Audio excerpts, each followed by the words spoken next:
Greetings and welcome to the United States Transhumanist Party Virtual Enlightenment Salon. My name is Gennady Stolyarov II, and I am the chairman of the U.S. Transhumanist Party. Here we hold conversations with some of the world's leading thinkers in longevity, science, technology, philosophy, and politics. Like the philosophers of the Age of Enlightenment, we aim to connect every field of human endeavor and arrive at new insights to achieve longer lives, greater rationality, and the progress of our civilization.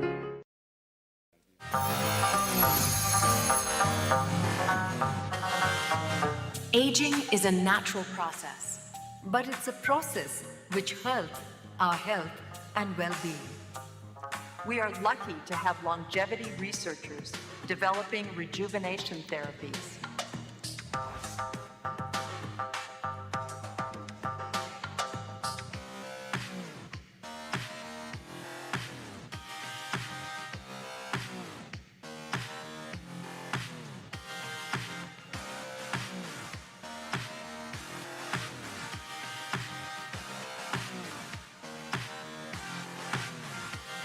Welcome to TransVision 2025.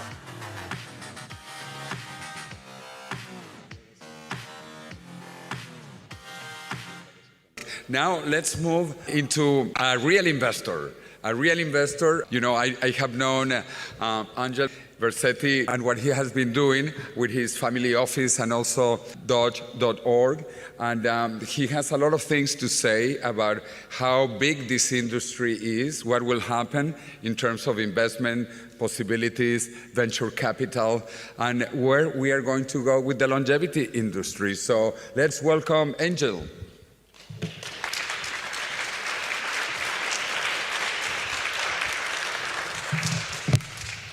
Thank you, everyone. It's a pleasure to be here in the beautiful city of Madrid. So my presentation is titled Some Candid Raw Thoughts on the State of Longevity as an Investment. So it's thoughts, a lot of them, and through the prism of our experience as an investor, and they're candid, meaning that we want to be bullish, but then there are some challenges we need to acknowledge. So I decided to use the quote here from a Spanish writer and philosopher, Miguel de Unamuno, I hope I'm pronouncing it correctly, that explains my style, which is minimalistic. I think post-ChatGPT, there are far too many fanciful designs out there, so I try to focus on the content. And briefly about my journey, I'm a serial entrepreneur, having exited 4 different companies. 2 of them became unicorns in Web3 and AI domains. I also own Doge.org, which became the first online community for Dogecoin, which became one of the most famous cryptocurrencies in the world. So I host the forum where the first pictures of the dog were shared. And that would have been a joke, but that joke turned out to be a nearly $100 billion market cap thing. So that was a nice joke.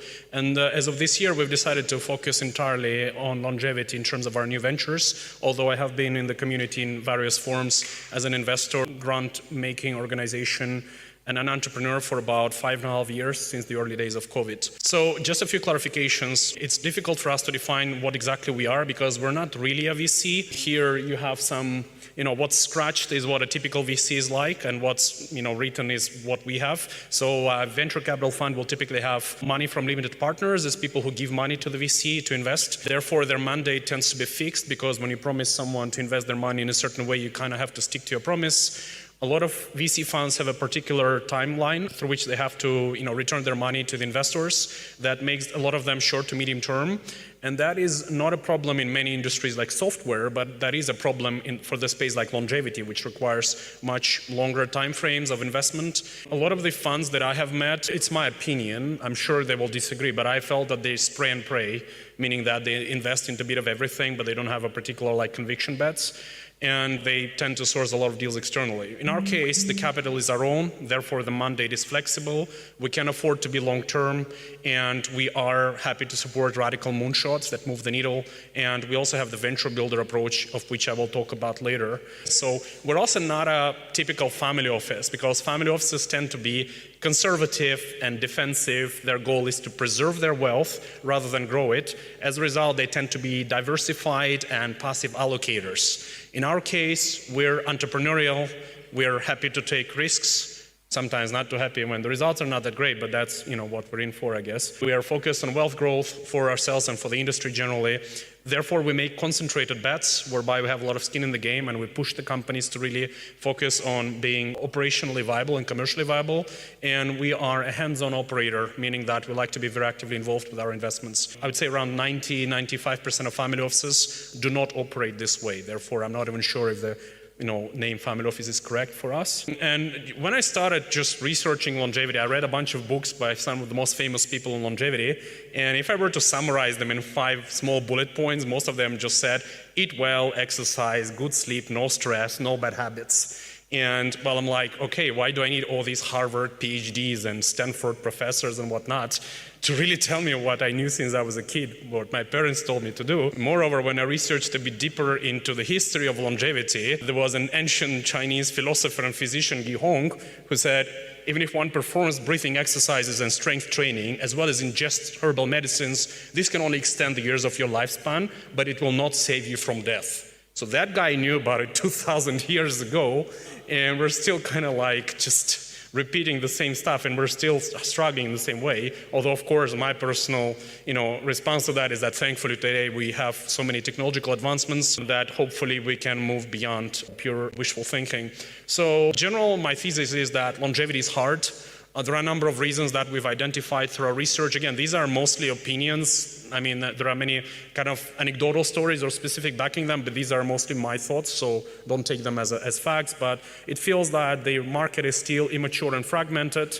People are still fighting about what the definition of longevity should be. I know it was a big subject of discussion at this year's ARDD in Copenhagen.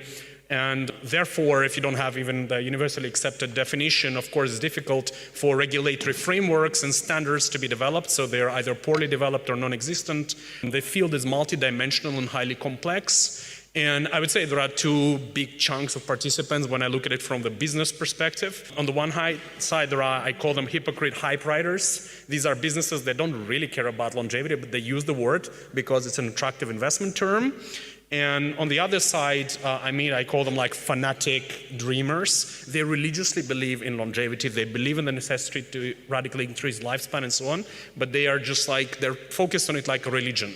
And you need to find some golden mean, some middle ground. And then, of course, it's a no-brainer, but biology itself is hard. And I say that as a non-biology guy, coming from a different background. And of course, there are many examples where it's not just easy to predict what's going to happen. So longevity startups are also hard. So when we extrapolate from that to startups in particular, that's what we're focused on. So a lot of them have, again, that's what our assessment is from our scientific and due diligence teams, but they frequently lack clinical depth.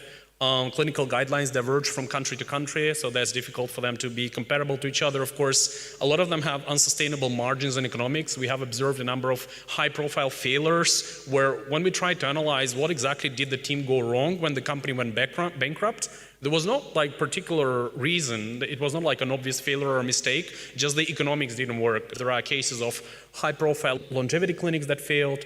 There are cases of companies that are biotech that failed, and a number of others. So the graveyard of startups in longevity is huge. A lot of startups engage in misleading marketing, which leads to low consumer trust when they make some huge statements and they overpromise. That leads to the negative perception of the industry by the media and by some of the consumers. It's oftentimes hard to measure impact and outcomes, especially when you deal with human lifespan, which is obviously multi-decade long. So how can you meaningfully prove to people that it can work? Amongst a lot of users, there is poor retention and follow-through. So a lot of people, they typically are excited to start it out, to try it out, to do the procedures or take whatever supplements or some other, more advanced interventions. But they typically, there is very low follow-through. So it's almost a cliff when we identified a number of startups from their first client or first, intervention to the next one. And then generally within the market context, since a lot of longevity companies overlap with biotech, there is generally a biotech downturn, so it's at historical lows over the past couple of decades, so that leads to scarcity of capital. And on the next slide, I'm sharing a few quotes from a few people. I tried to make it semi-anonymous because some of these conversations were just private or a Chatham rule, but I found it to be interesting, and these conversations are all from the past 3-4 weeks, by the way. So both from a CEO of a public company who said we had to pretend to be a biotech company for our IPO and not talk about longevity or else the markets would freak out. Then I talked to a fund who also says we promise to our LPs to allocate to conservative pharma plays and just a little bit to longevity because otherwise we would struggle to raise money. Another startup company said we target disease X rather than aging to look more credible to investors. And lastly, a researcher said we pretend not to work on radical longevity because we want to continue receiving research grants. And they also said we don't want a random religious fanatic to come and shoot us. So these are all real quotes from pretty serious companies, people or funds I've met. So it's a lot about perception, how the investors perceive it. So we need to change the narrative and the perception amongst the investors. And then the last bit also, of course, talks about personal safety of some people who are working on more radical aspects of longevity. And I met quite a few people who prefer to stay in stealth, for example, because they are saying, I'm not sure, if somebody might come and try and shoot us. So these are definitely, so the previous conversation about the necessity of lobbying definitely is important, than just generally engaging media, the public opinion and so on is equally important. So yeah, when I was interviewed after ARDD, so what's your conclusion from ARDD? I said, well, I guess we're all going to die. So there is a lot of, there is a lot of course, progress, but then at the same time, as at LBF, whom someone mentioned today, the Longevity Biotech Fellowship, in which I participated, their main argument is that as of today, there are zero credibly verifiable longevity interventions on the market. And it's important to be aware of that this is, we still have a lot of things to go. But, I was asked to be optimistic for this presentation. Therefore, let me say why I am here and not just given up and left. I think the market opportunity for longevity is definitely there. I was asked to prepare estimates of the market size and so on. I didn't want to give random numbers. I'm not a fan of that, so I couldn't find any credible estimates of the market, and not least because, well, when you have no definition for what kind of market you're talking about, it's hard to find an estimate. So I have seen various attempts to extrapolate to biotech space or therapeutics or pharma or healthcare. I definitely am not the best person to judge which of those is suitable. But importantly, there are hidden champions, like from the previous quote I showed you, the company that is a publicly tradable company that has to pretend to be just we're a normal biotech or we're a normal pharma company. They are actually the hidden champions of longevity. And hopefully when it becomes more acceptable for the public and investors to support the notion of increasing lifespan and health span, they can be more open about it, and that can create a snowball effect. Secondly, I think there is just, generally speaking, an infinite market size, because who does not want to be healthier? If lifespan extension is, maybe there are more people who could argue about that. I don't think there is barely anyone in the world who would not want to be healthier generally. So the health span part of it is a no-brainer. The whole planet is your market. When it comes to living longer and so on, again, I'm a historian by background actually, so I just observed that from the historical perspective, from the times of pharaohs of ancient Egypt and the ancient kings and the emperors to the wealthy elites of today, a lot of them always sought immortality, they sought extension of lifespan and so on, is deeply embedded into almost all religions, philosophies, or folklore. The first written kind of story, the book, the novel, Gilgamesh, that we have in the current, it's considered to be the first book written that has stayed until the modern times. It deals with questions of seeking, immortality. So therefore, that leads to a lot of, I want to believe, investors, though the optimist investors, some of them come from fields such as crypto or AI, and there have been discussions that there are dreamers in a way, but it's important to have investors who are dreamers, who are not just conservative, careful people looking for basic things. And I also think that AI acceleration definitely brings hope for a lot of longevity challenges. So when people said these trials can take longer, simulating certain kind of research can take longer and so on, there is some degree of hope there, although I have also met a lot of people who say so many things in biology can't really be meaningfully, accelerated using AI. And generally, I'm also, generally looking at cycles in the market. So when something is at the bottom, and biotech is said by everyone to be at the bottom, then that tends to rise. And investors are always looking for a good bubble. It's just people always want something that the narrative is there, and then it creates a snowball effect. And we are currently in the AI bubble, obviously, but maybe the next one will be a longevity bubble. So briefly about our approach. So we tackle this. So since I mentioned that we're neither a VC fund nor a proper family office, so we take the approach of a longevity venture builder. So our goal is to find these promising, very early stage startups or pre-startups that try and move the needle on lifespan or health span. We want them to be R&D and science driven, not marketing things. So it's, there are plenty of others who can support marketing plays, but we look for the, evidence-backed scientific projects and that are grounded in commercial reality. And therefore, we're looking for such collaborations. We're actively exploring them now with universities and with entrepreneurship groups. As mentioned, we are investorpreneurs, so we are both investors and entrepreneurs.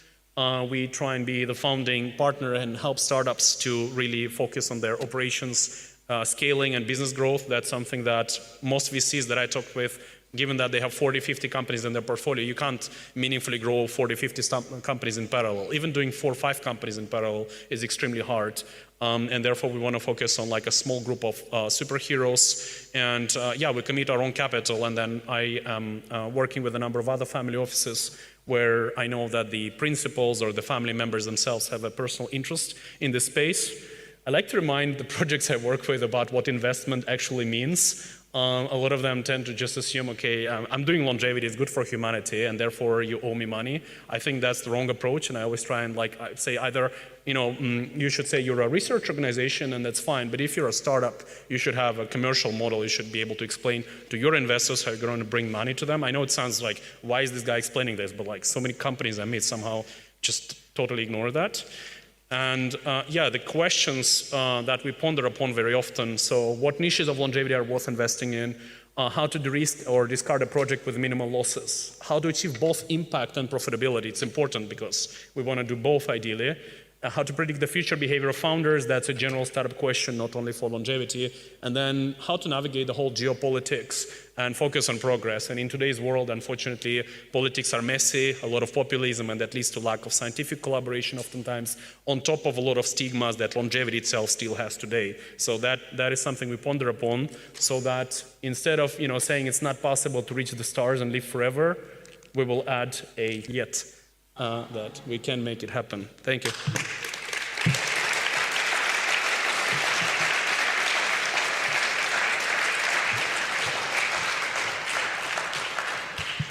Wow, Angel, that was a powerful presentation. Really fantastic. You covered most of everything we wanted to have in this session. We are very excited to have this panel to talk about public advocacy and what different people are doing in terms of advocacy. And each one will introduce themselves better than I can introduce them. So it is, I think, much, much better to hear from them what they're working on. We just had a little session to know what they are working on, and then we will have some questions and debate a little bit in the panel. Okay, so let's begin now that we have everybody sitting in their place, and each one has a different perspective on what they are doing and public advocacy for longevity, but they are all committed to longevity and biological rejuvenation. So let's begin with Carmen Simón Mateo. You have a microphone, you need to turn it green, now it's red. Once it is green, you can talk, please. Thank you, and an applause to Carmen. So good afternoon to everyone. First, I'm going to introduce myself. So I'm Carmen Simón. I'm a scientist. I work in the National Center for Biotechnology, which belongs to the highest public research institution in Spain, which is called Spanish National Research Council. And I do research. I'm a virologist, I work in plant virus, but I'm here because, as you have seen before, I found more than 10 years ago, I founded an association which is called Apadrina la Ciencia. Only with the name you already know something about it. And we put that name, Apadrina la Ciencia, because we do care about science and we do care about the investment in science. So Apadrina la Ciencia is a place that has different parts of interest, and along the journey, maybe I can explain you later what do we do.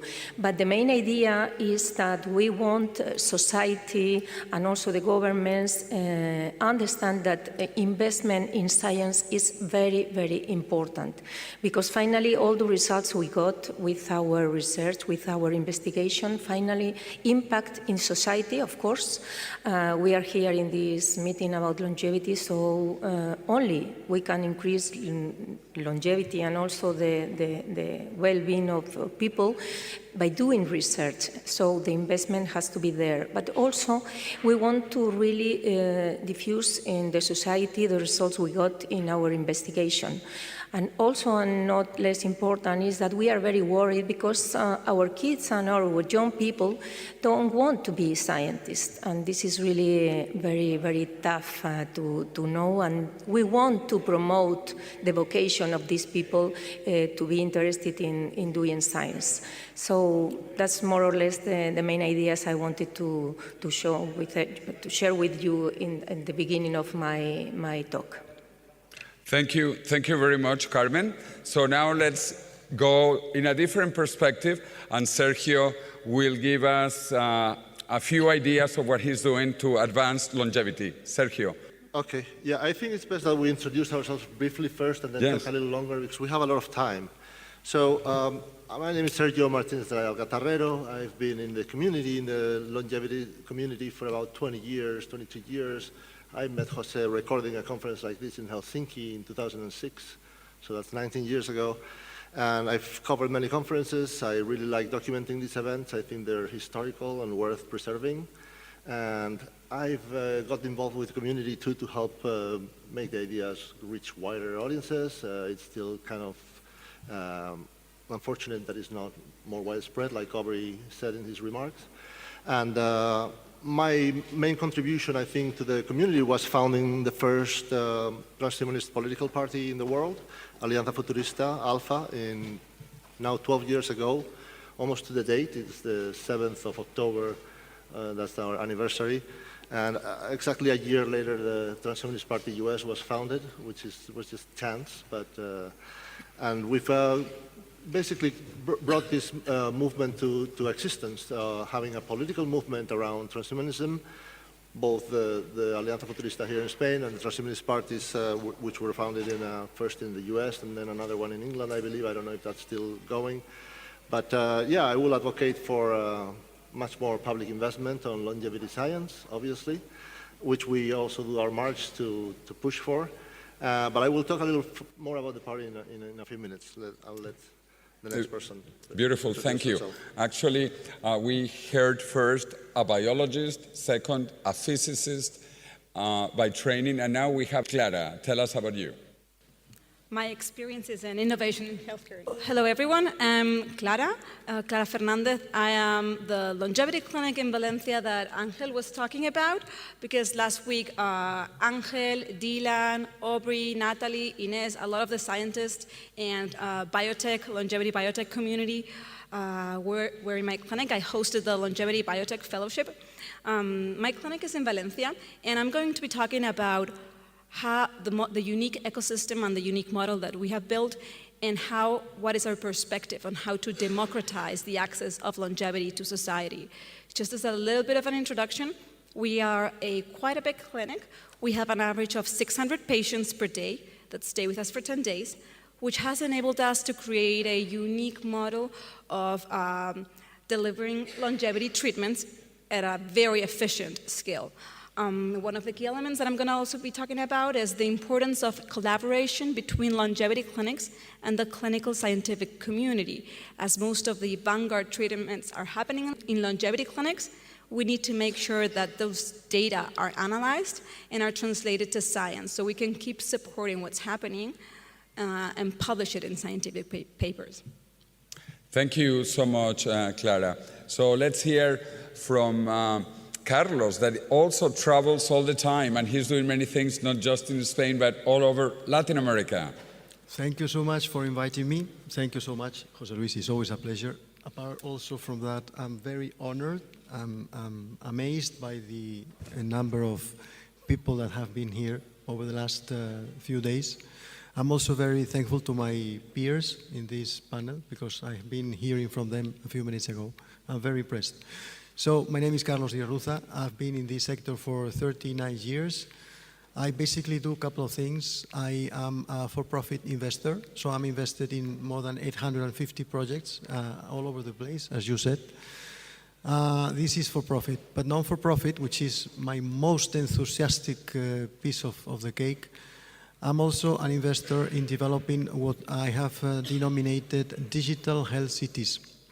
And you would be guessing or thinking, what is that about? Well, this is my interpretation. It's only our interpretation of what we mean by that, but basically we create spaces. So we have in Madrid, we launched in Madrid on the 5th of June, the first digital city worldwide. We have two campuses. Campus 1 is Las Mercedes, 80,000 square meters, and Campus 2 is San Fernando, more than 100,000 square meters. And what do we do there? Let me first very quickly remind everyone that this is the only sector in which the consumer, which is called patient, is not a decision maker. Let's keep this in mind. So I want to buy an iPhone, I go to the shop and I buy my iPhone. I'm the decision maker, I'm the payer, I'm the user.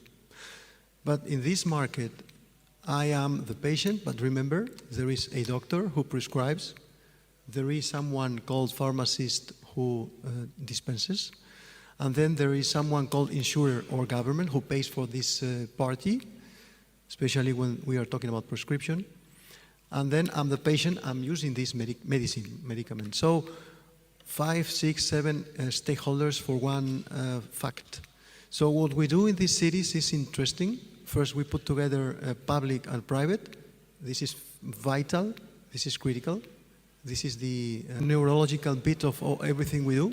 And once we put together public and private sectors, we put together a chemist with a doctor, with an association, with a foundation, with a laboratory, with a distributor, and we make things happen in those cities. So our advocacy, as we were meant to say as part of this panel, is I'm not an expert as my peers in longevity, I must admit. Actually, I was a very, very bad student, if I recall. But what we do is different. We try and do something which is, in our view, necessary, which is melting together from the entrepreneurship side of things, all of these people who are enthusiastic and are part of this ecosystem into one discussion. So we integrate, I would say we are integrators, and that's how I would put it. And then over the next few minutes, we will be talking more about some of the details. Thank you. Thanks to you, Carlos. And now let's hear from Mariana, that I have the pleasure to know her for over 10 years, since the beginning of RADFest, which is the biggest global event on longevity, Revolution Against Aging and Death. So, Mariana. Gracias, Jose. Wow. Yeah, thank you for the invitation. Thank you for having this space. Thank you for bringing all these people together. So I will be talking to you about two different arms, two different organizations, a not-for-profit and a profit. And the first one is what you just mentioned, which is what brought us together and how we met and how I've met a lot of you and a lot of the people that have spoken this weekend. It's the Coalition for Radical Life Extension. It's been a not-for-profit created about 11 years ago. And then its main mission was to bring together and bridge the gap between scientists and non-scientists. So yesterday, Dr. Mehmet Khan and then several of the speakers since then have spoken about how important and vital it is to bring non-scientists together with scientists. And that's what RADFest has been very successful at. We've created and launched and helped and aid a lot of collaboration between scientists and also bring their science into the forefront for the people that are actually the consumers, the people like us, the people that are sitting here who want these technologies, that they need to know that these are happening, and also people doing the public advocacy, like I have some people here, and Dylan also as well. And then the People Unlimited is it's a profit organization, and that is been the longest standing, most active, and most successful community for individuals who are interested in super longevity. And what they do and what we've done, and I've been a member for 18 years, it's to bring people that are mostly non-scientists, but bring them together and to create spaces of education and inspiration. And really, it's been transforming for all of its members and all of the speakers. Actually, Liz Parrish gave her first presentation right after she got her gene therapy done first at People Unlimited, because she was recommended to it. She knew, and they knew, that it was going to be the best and most supportive platform for her to get started on this path. So again, I'll just be talking about how important it is to bring us all together. I do really feel that community and people are the scaffolding of longevity and super longevity medicine, and the reason why we're doing this. And so what is it that brought us all together? There's a little spark that sparked in all of us that got us interested enough in longevity beyond the health system that we know of. And so that spark and what these organizations are doing, it's really throwing fire at that, throwing logs at that fire and making sure that they don't extinguish themselves, that everybody gets seen and supported, and that there's this African proverb that I really like that it says, if you want to go fast, go alone, but if you want to go further, go together. So that's what I'm going to be talking about today.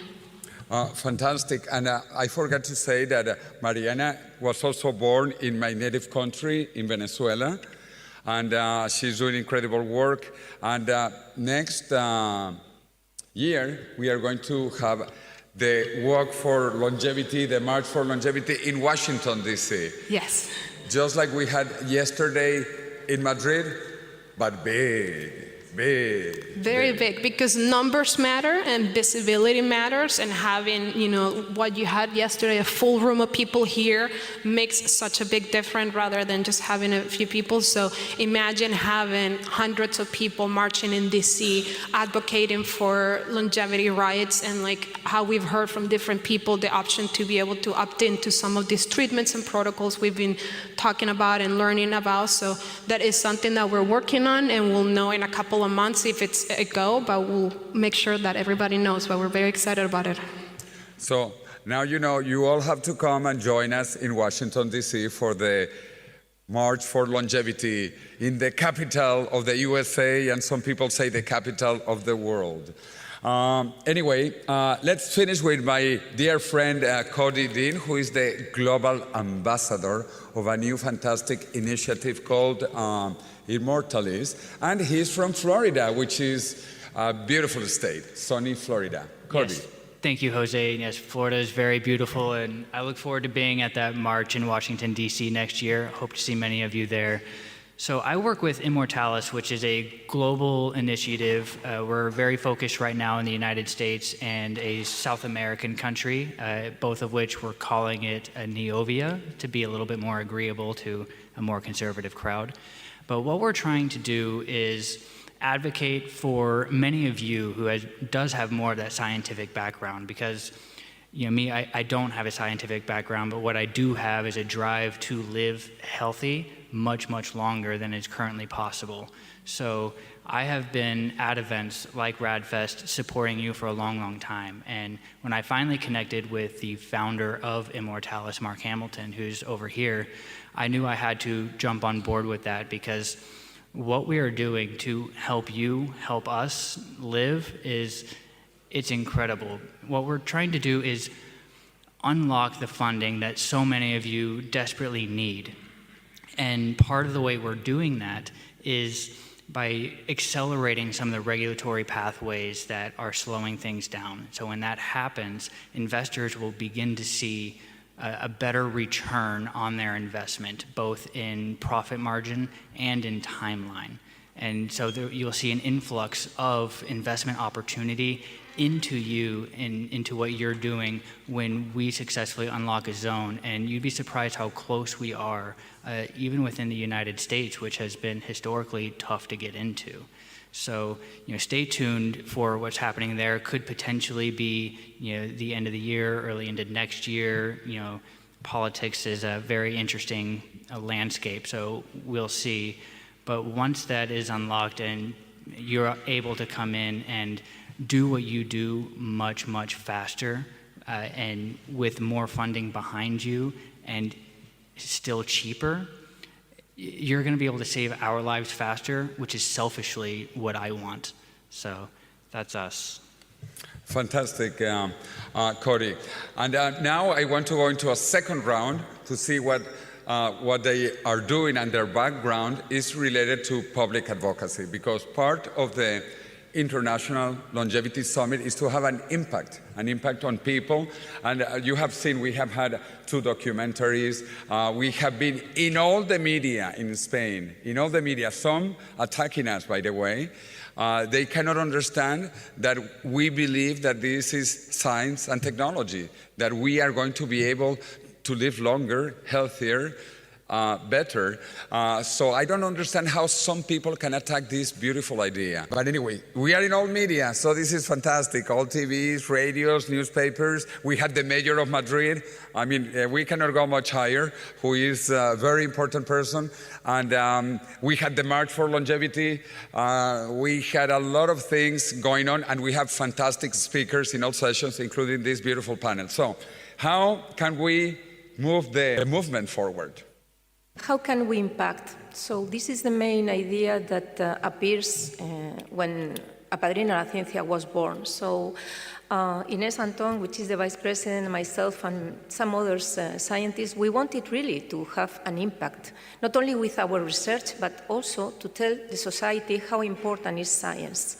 So if you pay attention to the richest countries and the best countries in the world, are those which have invested a lot of money in science.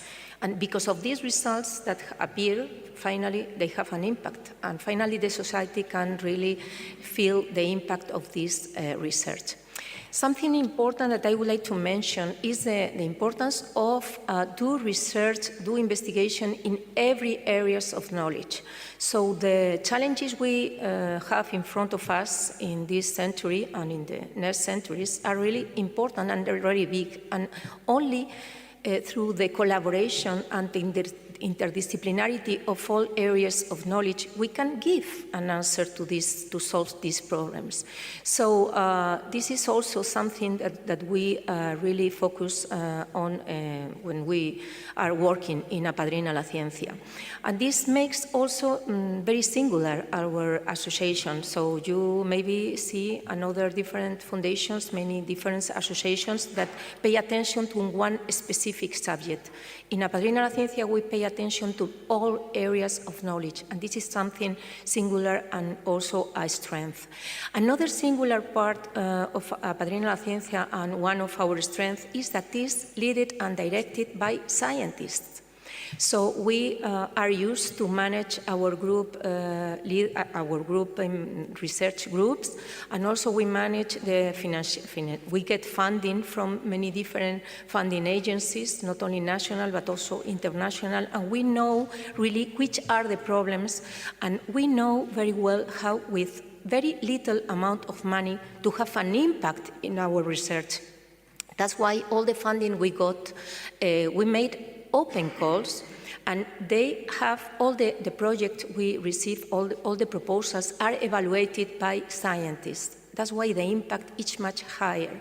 So this is something that I will want to share you, because if you put money in if you make a donation to Apadrina la Ciencia, you can be sure that all this money are going to be optimized. It's not a waste of money, but an investment in science, an investment to get results, and finally an investment to get an impact in the society. Thank you. So, Sergio. So I prepared these graphics as I've been doing for these conferences for the last few years. My name is, as I said, Sergio Tarrero, and I'm producing all these videos and the streaming, partly as a donation of Alianza Futurista. I'll let you know that we're changing the logo. It's a political party I discussed and inspired on this stages of life picture. We just took, the part after aging, because otherwise it would be too big as a logo, but I'll leave that there for now. And yes, I've covered, just as part of this 2008 TransVision, 2021, 22, 24, 25 now. My friendship with Jose, David Wood, and many others go back over 20 years when I started documenting events like the Foresight Institute's conferences, then TransVision 2006 in Helsinki, 2007 in Chicago with Charlie Kam, I don't know if he's still here, and many other such events. When I was growing up, I was very concerned about the Cold War in the 80s. This movie, War Games, really touched me. And I thought very good movies about important subjects could really change the world and educate people, and everybody gets to hear about ideas to the end of the world. Everybody knows Rocky Balboa and the Terminator, and you can really reach out with the film medium. So when I was growing up, I thought it was easier to influence the world through movies than doing politics. I never thought about going into politics until much, much later.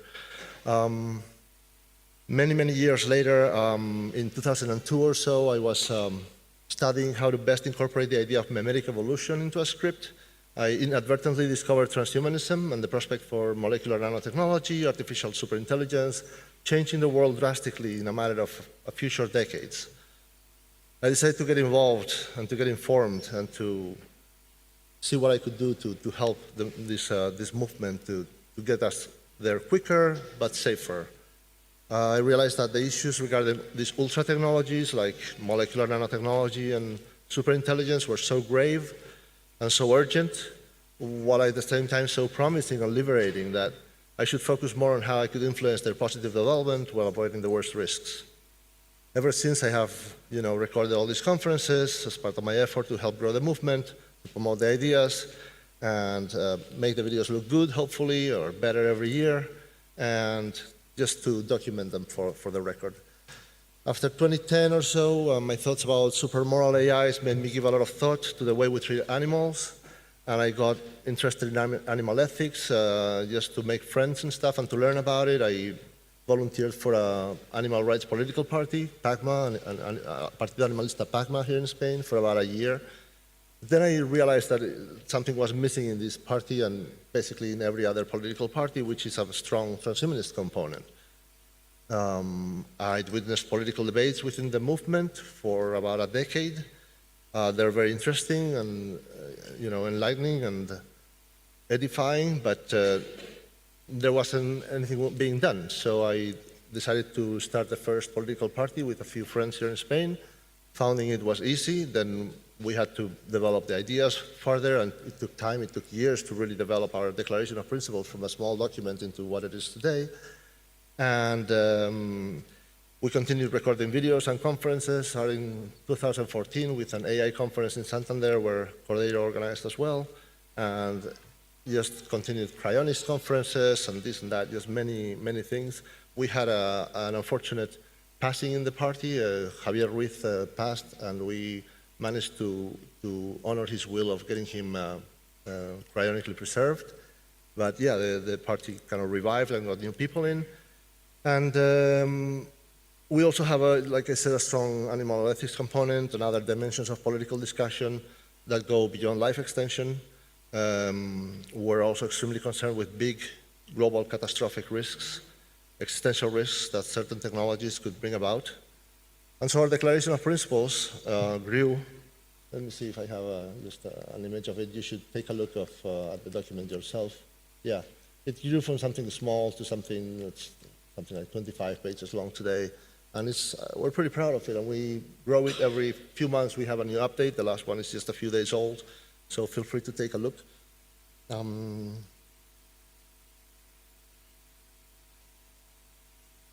Yeah, and I would like to read briefly Gennady Storyarov's remarks in a recent email from the Transhumanist Party in the US. He wrote this short text. It's nice, so I'll just read it for you. Alianza Futurista and the US Transhumanist Party are the two oldest transhumanist political parties in the world. We have endured because we are guided by long-term goals and enduring vision of how transhumanist pursuits can transform the human condition for the better, rather than focusing narrowly on winning elections or beating other political parties. Ultimately, transhumanism is a global movement that needs to unite humans in our shared aspiration to overcome old age limits of mortality, disease, material scarcity, and irrationality. Therefore, political success of transhumanists anywhere in the world is a success for transhumanists everywhere in the world. Any jurisdiction where transhumanism succeeds in influencing government policy in a direction that is more open to technological advancement will be a jurisdiction where research breakthroughs could occur to benefit humanity. The USTP considers Alianza Futurista to be its key ally in Spain, and we are eager to see what its efforts can accomplish to enable Spain to become one of the foremost pro-longevity countries of our time. Alianza Futurista is welcome. This has to do with our suggestion that we would sign their values document. And in our declarations, they have the Transhumanist Party values and the Transhumanist Bill of Rights. And so we already passed it in our party. We're going to sign this declaration, and we'll add it to this part of the website in the next few days. It's an announcement I'm making as more of an interconnection between our two parties, because we should really strongly support each other. And yeah, if you now just briefly, I would like you all and everyone you know to help these parties, to help Alianza Futurista if you can, to get involved, to get to know us. And there's memberships, you can make donations, there's a pretty high limit in Spain for donations, so if anyone has money, it can help us grow much faster. And especially human force, human members, especially within Spain. So I know some of you are Spanish, or people in Spain are watching through the subtitles, etc. So we need people to head the different areas of the party. If you're especially an expert on any of the fields we talk about, come to us so you can head one of the departments or something like that. And yeah, that's basically it. I don't know if I have any more slides. We were showing the Bill of Rights and all of these things briefly, but yeah, there's a code if you want to reach the website quicker. Thank you. Okay, thank you, Sergio, for all you are doing. And now we want to bring back the beautiful, the intelligent, the expert on all of this, Sabinilla. Thank you. So, are you all energized? Yes! Yes? Well, we have a little energy left. We're going to have a few more speakers. Look at this eminent speaker panel sitting here. It's amazing.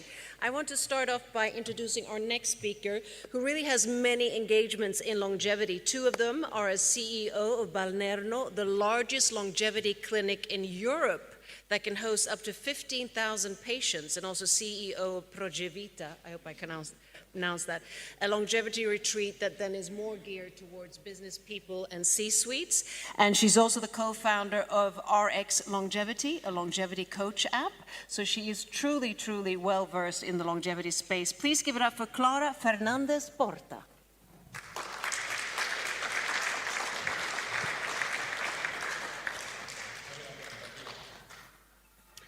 Hi, everyone. So when Jose asked me to talk about public advocacy and how our clinic or our model was working to help push the longevity science, I was very happy to be here and be able to share you how I have actually designed the clinic to make sure that we could become a tool for society, for both patients and scientists, to push up longevity as much as possible.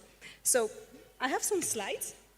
So just before you understand, and I have a short presentation, but just before I start on telling you a little bit more about my clinic, I want to give you some context. So we are in Valencia, in the middle of the forest. We have over 2 million square meters in the middle of the forest, over 80 different buildings. It is traditionally a historical thermal clinic, which in Europe is very popular, so it was originally created to create natural medicine treatments. But over the last 30 years, the company has evolved in the area of healthy aging and health and longevity. So the company is actually founded by, it's a family company, so it's founded by my father, who is here, a doctor.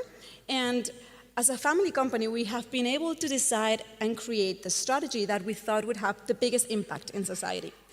We were initially focused on people from 60 to 70 years, because we believe that's in the longevity clinic ecosystem, we believe that is the unique segment that has time and willingness to dedicate themselves to longevity treatments.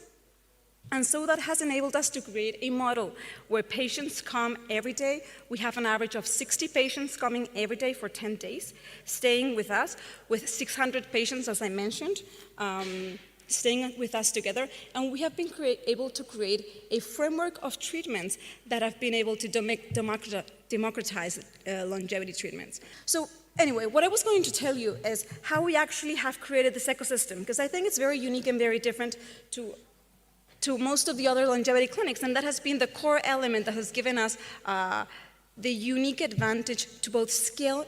Oh, super, great. So here you can have my information, also my website. So first of all, the most important thing that is different, okay, I told you. So we have an average of 160,000 patients per year. Daily patients. That makes us in the biggest hotel in the province of Valencia, which is a very touristic hotel. But what actually has the scale and number of patients has given us is the possibility to create accessible treatments. And why is this? Most of the traditional longevity clinics that you know have a smaller scale, and that makes that most of the cost of the treatments are not necessarily uniquely the cost of medicine per se, but the cost of the setup. So being big is for us a fundamental part of being able to have a big medical team, a big scientific team, and make sure that we can deliver treatments at the unique marginal cost. In terms of treatments, so just so that you know, we're strong on regenerative medicine and anti-inflammation protocols, and patients can either come to one of our set protocols that is a combination of stem cell treatments, orthomolecular medicine, plasmapheresis, ozone therapy, or they can come to one of our personalized protocols. All of our treatments do a combination of diagnostics, treatments, and education. And this is also a very important part that I want to make point on, especially as we're speaking about public advocacy. Every patient that comes to our clinic has an average of 20 hours of longevity master classes. We are making sure that everyone that comes to our space understands the biology of aging. Not only what's available today, we don't do this education or scientific master classes to get them more treatments. For us, it is fundamental that people understand the biology of their aging process and what is to come in the next years, because we believe that is the unique way that they're gonna spread the word and that they are going to have an interest in taking care of their health. Yesterday with Ray Kurzweil, he told us in the presentation that he believes that in just 7 years, we might reach the longevity velocity of escape. Well, that's fundamental that we teach society, because people are not gonna take longevity treatments or their health strategy in the same way if they believe we are very far from having any impactful results in their lives, or whether they think that it's actually relatively close. So economies of scale enables us to have not only great treatments delivered to the patient, but also to do very specific master classes and make sure that we invest in creating the education and the culture that we need the patients to demand. Finally, because we have a lot of patients, we have a lot of data. So it's been almost, I think, 8 years that we decided that one of the biggest roles that we could have in the longevity ecosystem was to become a platform for scientists, for universities, and for companies, so that they could actually research with our patient data, iterate their protocols with our patients, and finally be able to test the final results. The Human Lab is a space where we do clinical trials, but it's also a place where we gather data for patients that we open for the science community. Just so you get a little bit of a scale this year, we have had 2.5 million euros in grants from government, from Spain, and from Europe in protocols that we have designed ourselves. We expect next year to have more than 3 million and to double the number of PhD students that are using our data to publish scientific research. Also, we have created a model that it's a digital biobank by which patients can actually leave their data accessible for science, The data is going to be sold to different startups or companies, and that money is going to be used as a unique wallet for the patient that they can reinvest in their longevity treatments for next year. I didn't mention this, but most of our patients come every year. The protocols that we design are designed to be a pit stop, an annual pit stop. So they come every year, get checked up again, get boosted with their motivation, their classes, what's happening in the biology of aging, make sure that they're on the right track, redesign their plan, and go back home. So, and finally, a human lab is not just great because we can push science, but because having access to clinical trials enables us to deliver unique treatments under the umbrella of clinical trials. So being in contact with the scientific community is not just great to push the science, but it also is the unique way to help us be on the vanguard of what's happening in longevity. So this is an ecosystem because it actually feeds himself. Being able to have more clinical trials and unique clients, it's actually what gives us the more patient base and more people that are willing to come year after year, which gives us more economies of scale and more data. So this was basically the model I wanted to share, and I think it's very relevant because most of the longevity clinics are not articulated in a way in which they're interrelated to the scientific community, not just the science that they're pushing themselves, but the general scientific community. And I think this is a very important message to be spread. More of us could be making more treatments more democratized and having a bigger impact in society.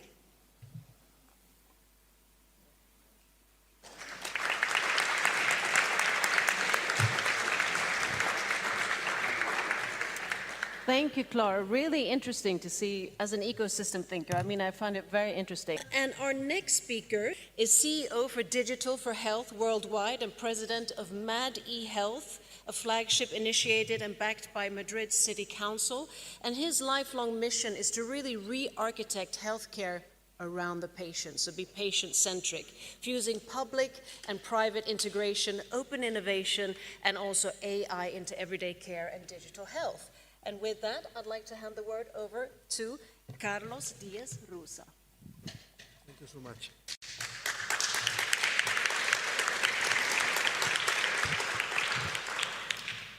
I have shared something very important with you guys a few minutes ago. You remember when I told you I was a very bad student? Rings a bell?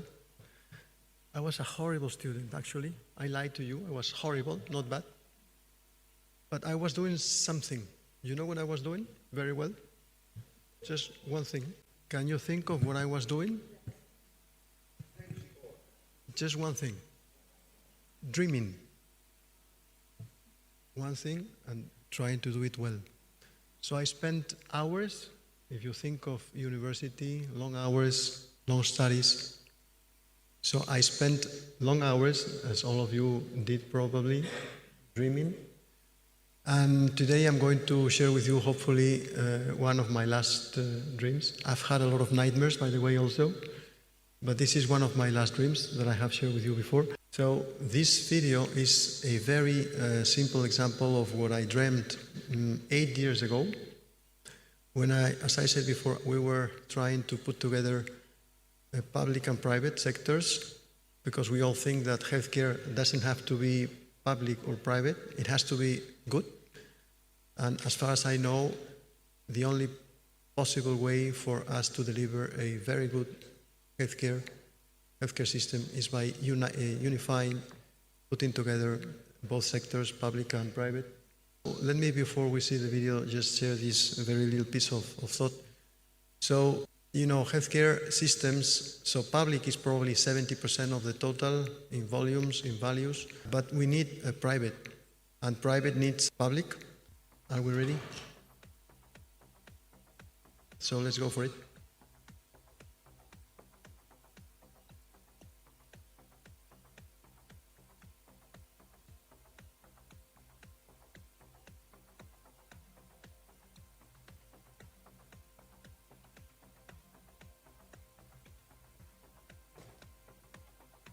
Well, there is no noise.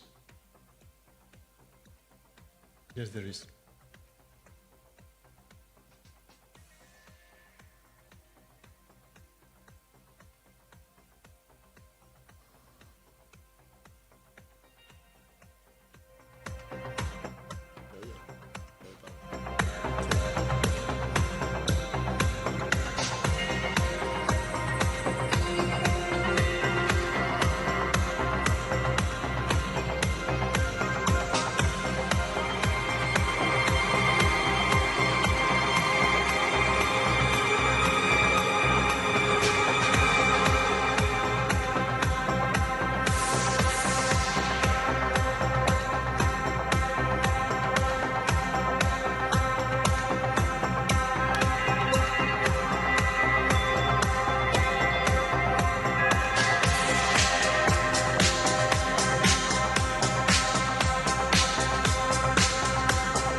Thank you so much.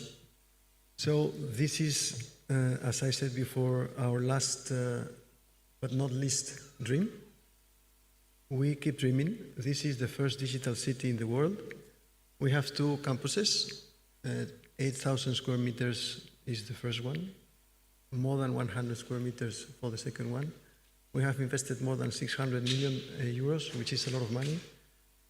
We are welcoming, and I am in discussions with the owner of this event, with Mr. Cordeiro, because I would really love to keep dreaming, and I dare you, all of you, to keep dreaming. I would like to make this city the center of the European longevity world. We should think of it. Nothing stops us from thinking and from dreaming. So this is our contribution. You were asking before, Jose Luis, what is our contribution to this longevity? I am not a doctor. I was a horrible student, as I told you many times. But we think that putting together private and public is fundamental. Dreaming is fundamental. Integrating all stakeholders is fundamental. As I said before, we are not in healthcare only one, there is no one decision maker. We have many in this sector. By bringing them together and making them work together, we can improve. This is our contribution to longevity. Thank you so much. Thank you. Thank you.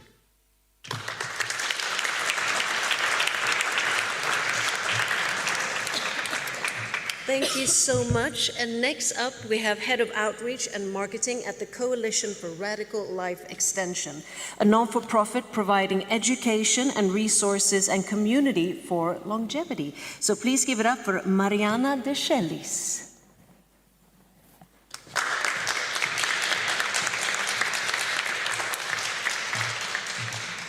Thank you. I don't have slides, but I do want to address your question, Jose, after we introduce ourselves, what can we do to advocate for ourselves, or what can we do? Do you want to set that question, Jose? Because I'd really want to answer it. Well, I'd like to say, Viva la Revolución! Okay, so I do want to answer that question that you gave us because, I told you about the Coalition for Radical Life Extension. We spoke about RADFest, the Rally for Longevity Rights. The coalition has launched this year its global initiative. And this global initiative, it wants to take RADFest and beyond and really create a platform for and just bring advocacy and bridge the gap between policy and people and bring in the funding for actually age reversal, not just extending human lifespan. And then let's keep it personal here because we're all people who here, whether you feel longevity or immortality for yourself, you feel something more. And so I want to ask you, which one of you feels like you have an advocate or are advocating for yourself on a daily basis? Anybody? Nobody? Okay. So doesn't that make you feel a little like, I don't have anybody advocating for me today? Am I advocating for myself today? And so what I'm doing with the coalition and with People Unlimited, which I feel so proud of, is that we've really brought together people. Like Jose has done that here. We've done that in this panel, how you've done that, Clara, with the clinic, and Sergio, and how you've done it also, and Cody as well, and all of our panel here. It's really bring people together to remind ourselves and support each other, and really our pursuit for this more health. And so what is its longevity if you're not going there with anybody, right? And what do we do when we don't feel as supportive, we feel sad, or we get bad biomarkers? Who do you tell? And what do you do after the event over here tonight? And so, because you feel this boost, you feel excited, you feel seen. I've seen from 10 years of working with RADFest and almost 20 with People Unlimited, I've seen researchers and scientists come into that room feeling sad because they've been unfunded. They don't feel seen because the research feels too out there. And then they come into rooms like this and meet people like you, and then they feel seen they find somebody that will find them because maybe I know somebody else, but that only happens when we get together. And so really we've heard about all of the tools that we talked about, how Aubrey said, let's throw all the tools together, and I really quite agree with that. And what are those tools if we're not, what are we doing with these tools? And I really feel that community and spirituality really make sense of those tools, because then, other than that, they're just tools. And so I feel that community really puts together not only the purpose, but what we're doing with that sense. What can we do? I don't know. I think we all have an answer to what we can do for longevity. I think we all have very valid answers. I think Omniscope has a very beautiful answer. I think Clara has very beautiful answers. David Wood presented a beautiful answers. I think we all have very valuable answers to what we can do to advocate for super longevity, age reversal, and immortality. But I can tell you what you can do for me with us so that we can help you. I think you need to show up like you have here. We need to show up to events like this. We need to show up to RADFest. We need to show up online. We need to show up in person. People Unlimited meets twice a week. I've been meeting twice a week with, for 18 years with people like you that want this. And we meet online or in person. We have people that have joined us from all over the world, in Africa and Asia and all over.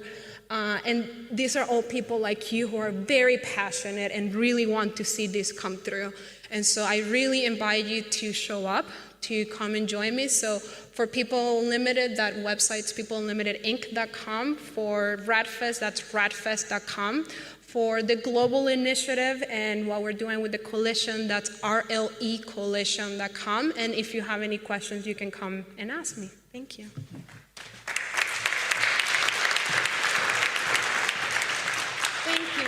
Mariana, I think that was a perfect way to sort of show that we need a humane aspect when we also talk about longevity, and especially when we talk about advocacy, because each and one of us are an advocate for our own health. There is a sense of sovereignty needed, and this can then have ripple effects. And I think community and role models are key, because we're talking about health. I mean, we've been talking about that since the Stone Age, because we all want to live healthy, but I think we need to have a common vision. Why do we want to live a long, healthy life? Well, presumably not in the way the world looks today. So there's so many factors, and I think community is a really important one. Infrastructure is another one. But let's hear more from our last speaker, Cody Dean, who is an entrepreneur and public voice in immortality and longevity culture, especially as content creator for the Immortalists. So please give it up for Cody.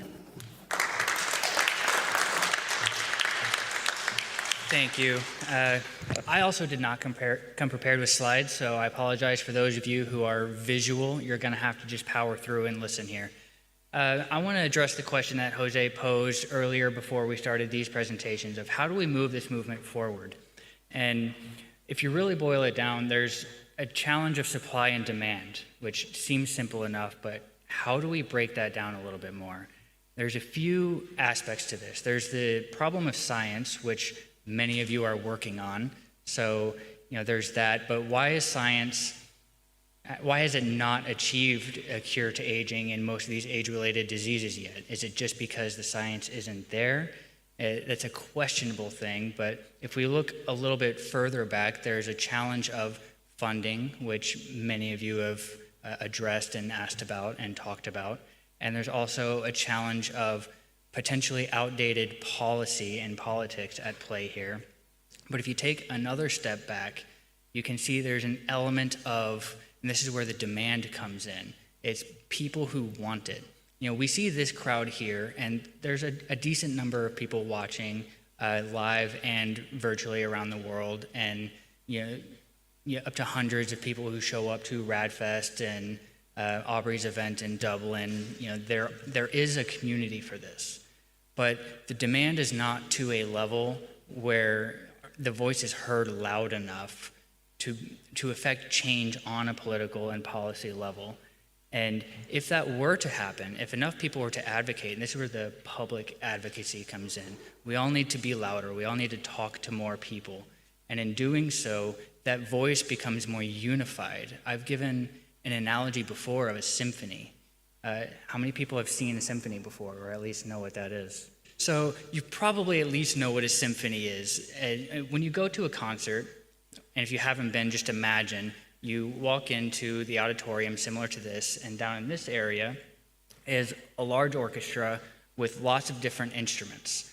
And when you get there early enough, you see them all warming up. The conductor is off the stage, and everyone's warming up their instruments, getting tuned. And if you look down and you pay attention to the flutes, you can kind of hear what the flutes are doing. Their scales, it's very high-pitched, very airy. And then there's also a cacophony of sound that's secondary behind that because you're focused on the flute section.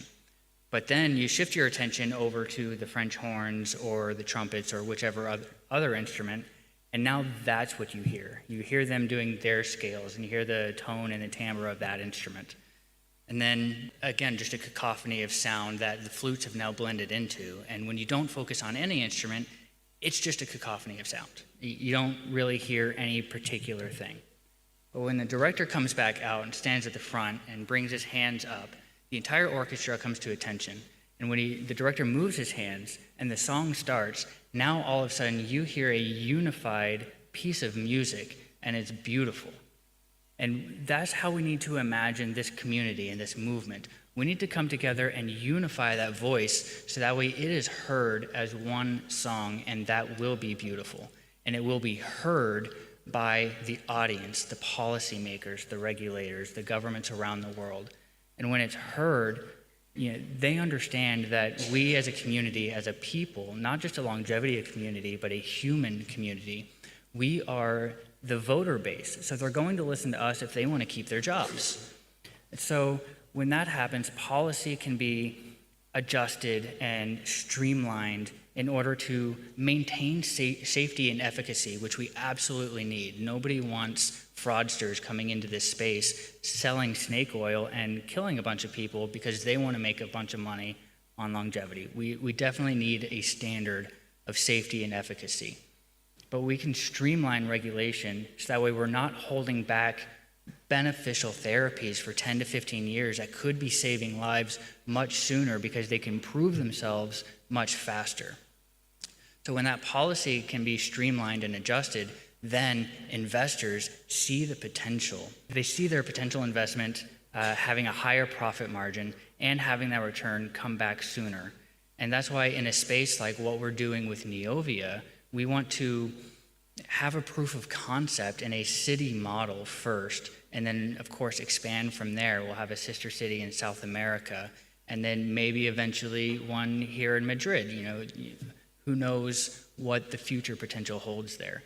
But even just starting with one proof of concept, we will see that the streamlined regulation is going to speed up processes. It's going to make more investment come in, but parallel to more money coming in and funding your projects, there's also going to be a reduction of the cost to go through those trials because there won't be as much regulatory red tape to go through.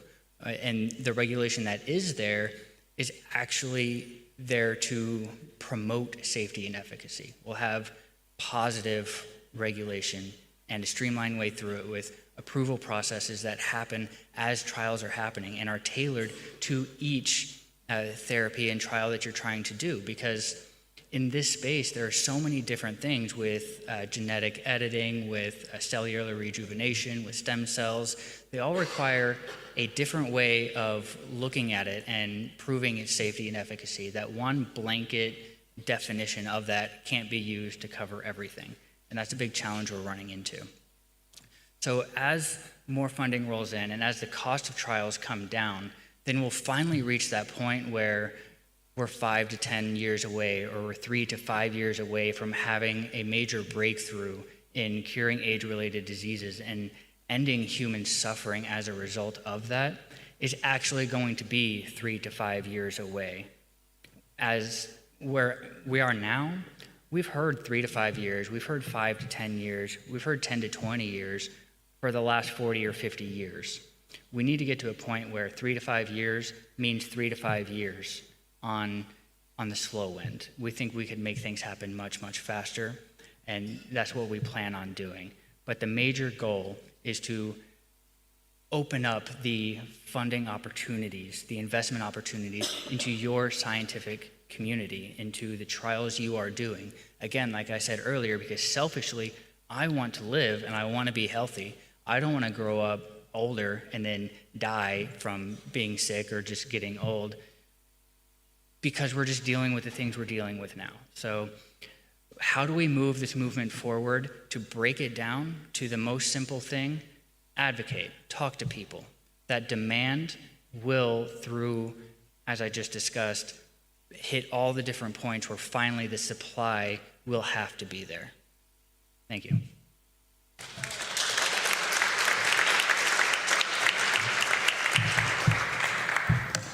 Thank you to all of you, great advocates. Does anyone have any questions when it comes to advocacy? Because this is actually a topic that relates to each and every one of us.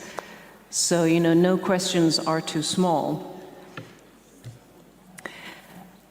Oh, yeah? Could we just have a short resume what the question was in English?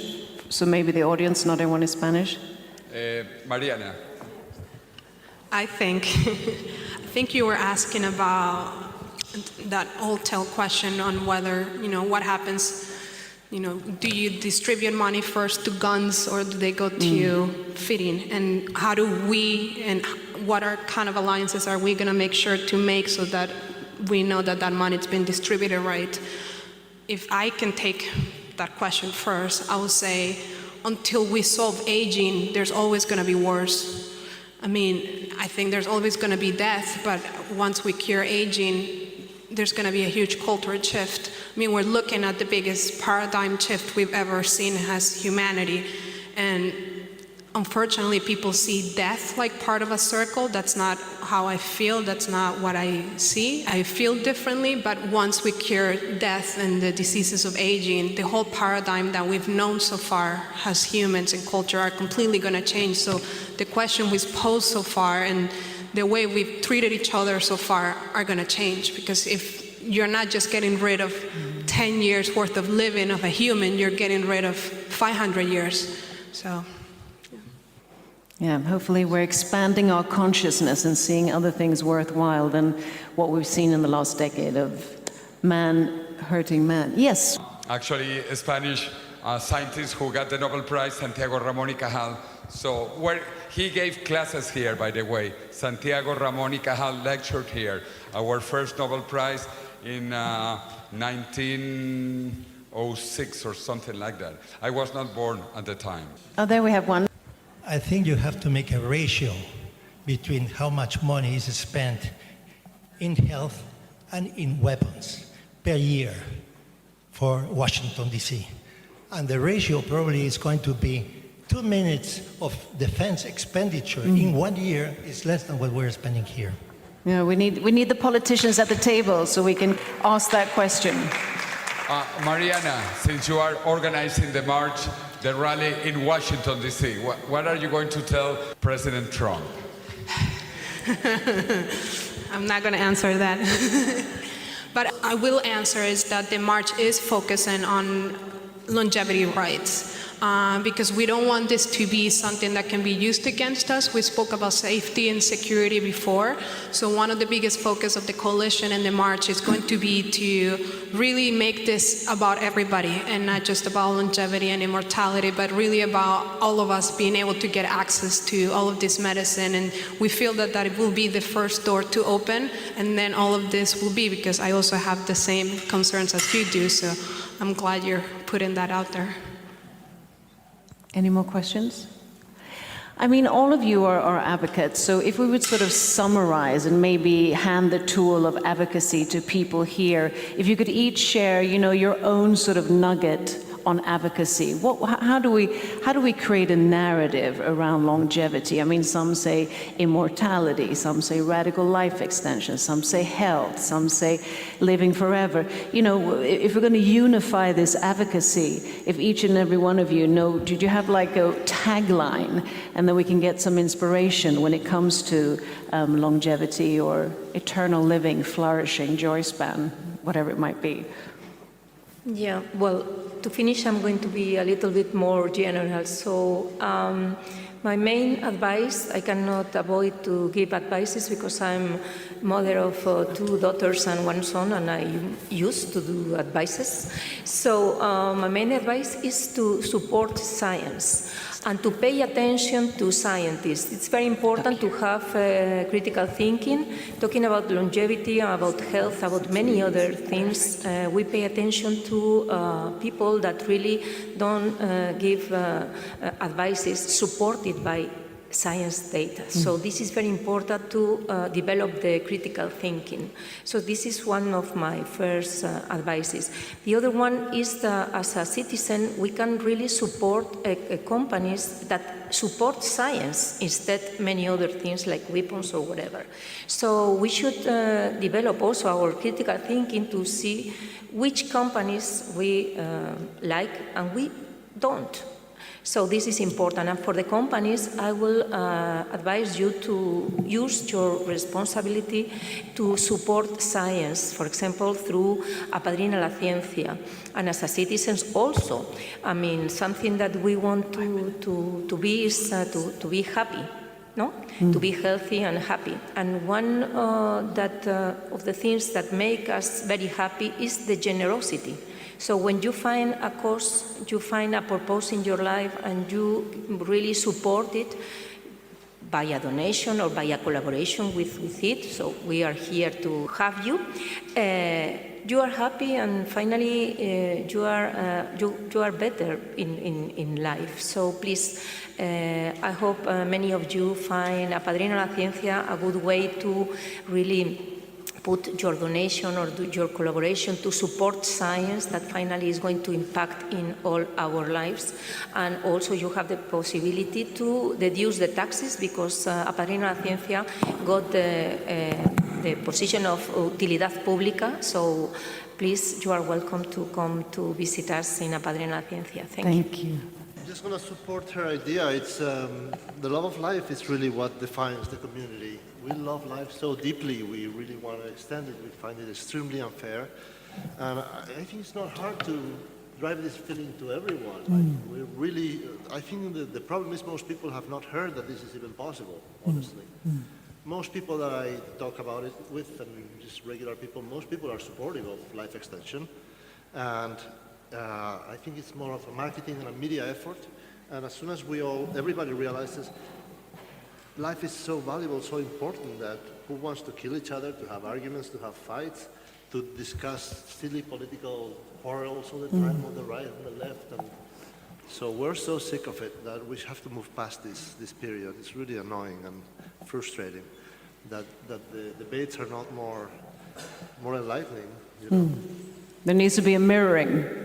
The weapons here and health here, and there's a mirroring. Because everybody wants initially what you're saying, but we're living in a world where fear and scarcity is... But nobody knows what transhumanism is. Yeah.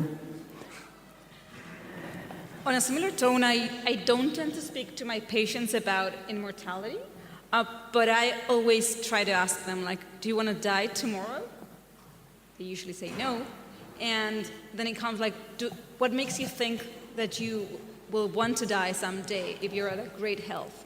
So I think that for the general society, talking about infinity, immortality, it's just like concepts they can't really grasp. No, exactly. But when they put it into the perspective of today, no one wants to die tomorrow. And eventually that means that you don't want to die at some point if you're in great health. And as we're talking about advocacy, and I don't want to extend because I know it's too long, I would love to make a small remark, especially going back to the science part, that we need to do more research on female longevity. Definitely. So if longevity has little funding, female longevity has close to none. And women age differently than men. Exactly. So as an advocate and having a microphone in my hand, please fund female research, female longevity research. And to add to that, there is something in the making, the launch of Superwoman, which is going to be dedicated just to that. So I'm really getting all the women I can find to get together and make that happen. As I said before, we need to keep boosting, developing, and fostering public and private collaboration, because we need a better system that prevents, not just cares, but prevents. Thank you. I think we cannot be afraid of spirituality and the divinity of the body, and we need to remind each other of that.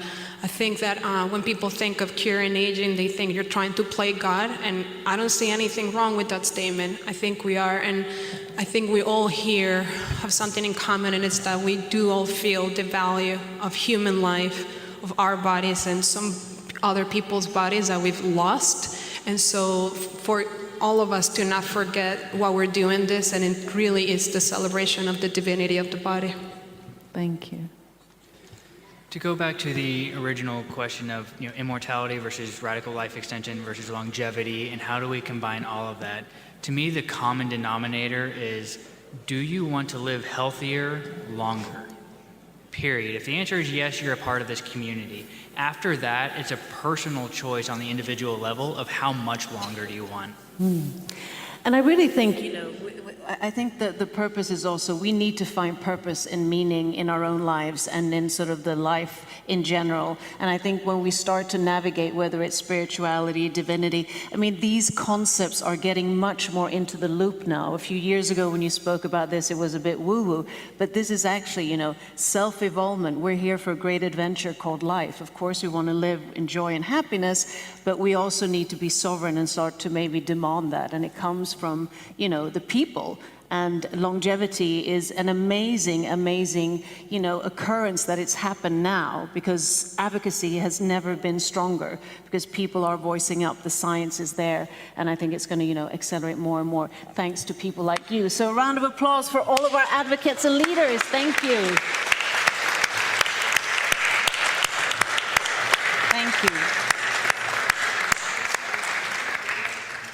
So with that, ladies and gentlemen, and advocates of longevity and pioneers, our final keynote speaker is truly a pioneer herself, both as a leader, how she came into the longevity space, which many times happen because you have a personal issue which she had with her son, but she's a pioneer within gene therapy and one of the boldest voices in the field as well, because she allows also to be provocative, not least as gene therapy, as we know, is not accessible, but she's really traveling the globe around to really make this accessible in certain parts of the world. She's the founder and CEO of BioViva, a driven humanitarian entrepreneur and a leading voice for genetic cures, and she's championing gene therapies as a path to human rejuvenation. And here we can talk about human trials, because she is doing this on herself. Please give it up, if she's with us, Liz Parrish. Hopefully.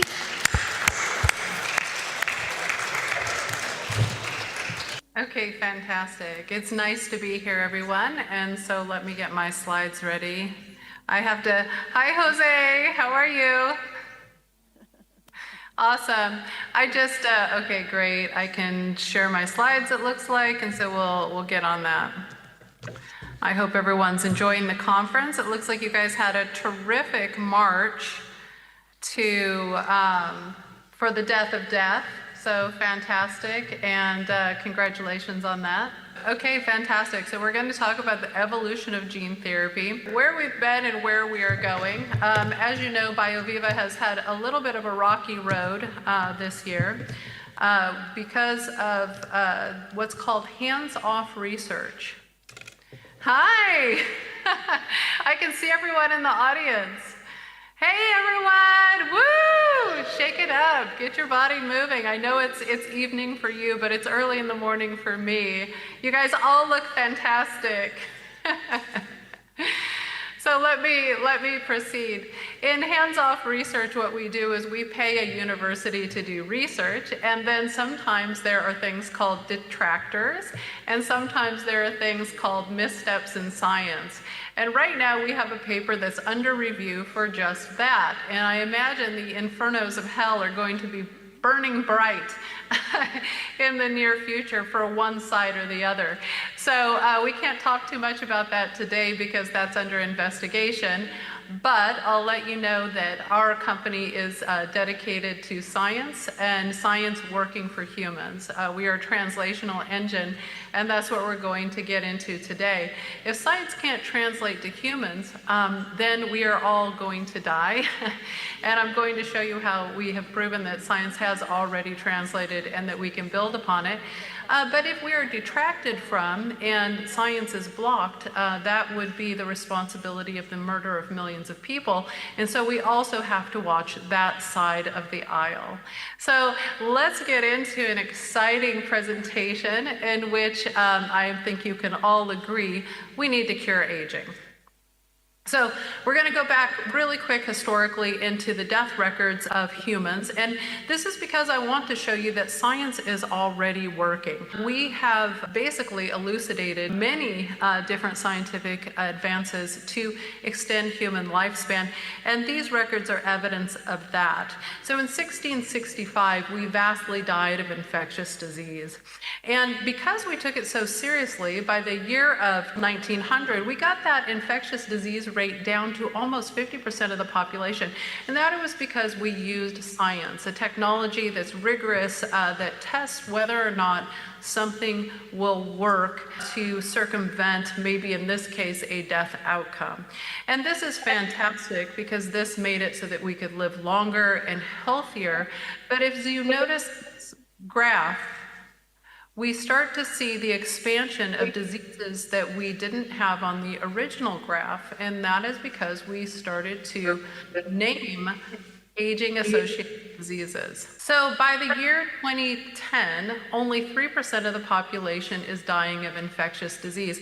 And this is science. This is science showing that already it's working on life extension. So longevity science started way back, probably around the 1800s, and has advanced beautifully since then. So if people say that it is science fiction to extend a lifespan, actually most of the population has already benefited from that. So when we look at old medicine, we looked at symptom management, and we still have a lot of this, mostly in the healthcare system, not so much in medical tourism, but we do what's called symptom management, and we use tools, and we look at herbal remedies and natural things that we can do. And this is really still where diet and exercise lies. It's a powerful technology, and you can see that it got us a long ways. Then as we advanced, we worked into diagnostics. How did we actually diagnose something before it happened instead of waiting for it to happen? And this really opened the realm of regenerative medicine to step in, and that is really the third stage, which is using regenerative medicine to create a cell that stays in homeostasis, that ages as slowly as possible, or maybe even reverses aging. So I'm going to talk about our modalities of how we work, and we work at BioViva in genetics and in gene therapy. So our mission is to find gene therapies that will modulate the aging process and keep the body in homeostasis. How I became a GMO, and why I think you will too, was a long journey that I've had over 12 years in regenerative medicine and 10 years with the company BioViva. And the evidence that we've shown that probably actually working with genetic therapeutics is the best way to move forward for most of the population, because then you can set a lot of your biological aging therapies and forget them, at least for 10 to 15 years. And that's an unimaginably powerful tool. We will probably need other tools alongside this technology, and we'll talk about those as we go. So why I became a GMO is I was working in regenerative medicine for 2 years, and my son was diagnosed with type 1 diabetes in 2013. So after working in the regenerative medicine space, I thought that once I ended up in the hospital, or a loved one did, that this regenerative medicine technology would be available for us, that we would not be fighting diseases with palliative care. But in fact, I was wrong. This type of technology was not translating quickly, not quickly enough for most patients. On the heels of going to a SENS conference later that year to meet the professor of genetics at Harvard, George Church, which eventually joined the company as a founder, I found out that by treating biological aging and treating the genetic basis of biological aging, we could actually expedite cures for these kids. And so my company BioViva, every gene we have chosen since then will actually treat both ends of the spectrum, so the aging population and the young population, basically taking care of the critical care for the most vulnerable populations on the planet. And why do we need to do that? Because both vulnerable ends of the population drain a lot in resources. So when you're young, you don't have a job, makes sense. Society pays for you to grow up, then you're in your earning stages in which you are profitable in the sense that you're above what it costs to live. And then as you age, unfortunately, you fall back below this line. And this is really critical because many people who are in this age group of around 55 still have dreams. There are still things they want to do, but these estimates in earning versus eating would tell us that your dreams are over and you better brace for the future of really high costs in healthcare. We want to change that. So what does that look like? Let's go back to 1665. Infectious disease, you're going along, you get an infectious disease, you die fast. The middle graph is what happens today. That is the death curve, the slow death curve and decline into end-stage diseases. And what happens is you get a symptom and then we try to recover you with today's medicine, but generally we put you back on the death curve and your health continues to decline, but you continue to consume these drugs that at least keep you alive. The graph on the right we call tomorrow's medicine, but it's already started about 10 years ago when we started. And this is what happens when we look at genetics, the ability to potentially restore the body to a healthy state. I was just at Harvard with David Sinclair a couple days ago, and he has amazing research also going on in gene therapy, some of the things that we do at BioViva as well. And incorporating all of these things looks incredibly promising to maybe deliver on this graph that I'm showing you. So what is gene therapy? With gene therapy today, we use AAV. It's adeno-associated virus. It is what used to be a virus, and it's now attenuated and called a vector. It can no longer get you sick. But what's really great about these vectors is nature has designed them eloquently to deliver to your cells genetic material to the nucleus for long-term expression. So we can take something that used to get you sick and turn it into something that delivers healthy genes that are required for sustained gene expression of youthful bodies.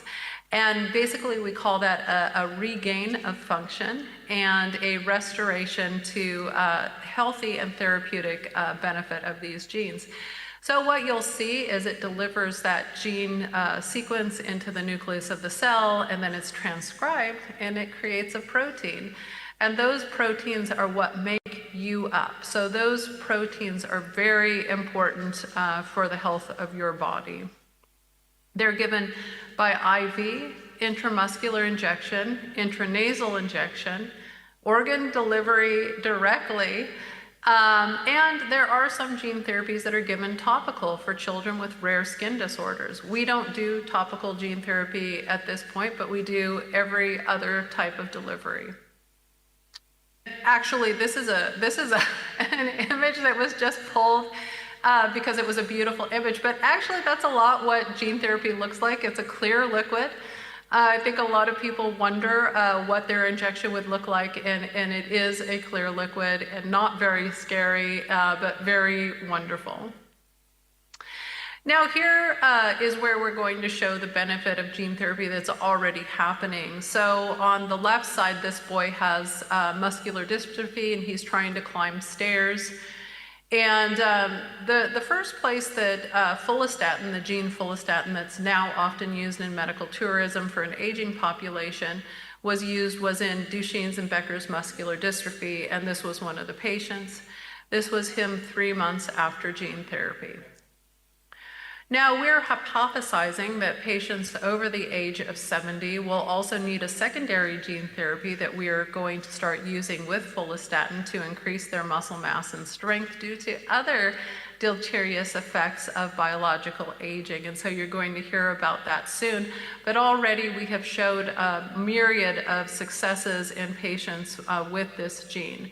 Again, according to studies in hemophilia B, with this delivery method, patients 13 years later are still showing expression of gene function. So that's fantastic.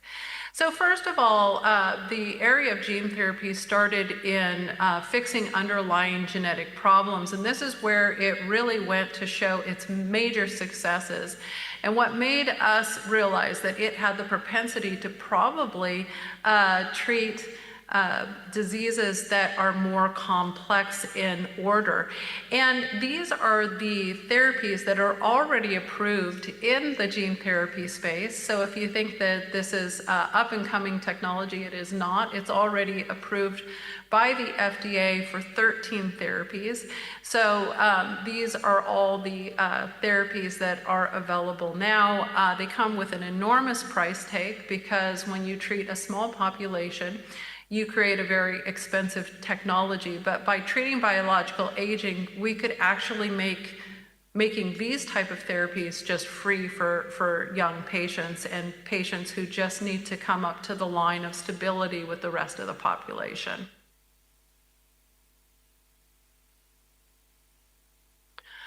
Preventative medicine is probably the best place for gene therapy. In those conditions that I just showed you, you could consider the gene therapy itself a preventative medicine that keeps those children from having the outcome of those diseases.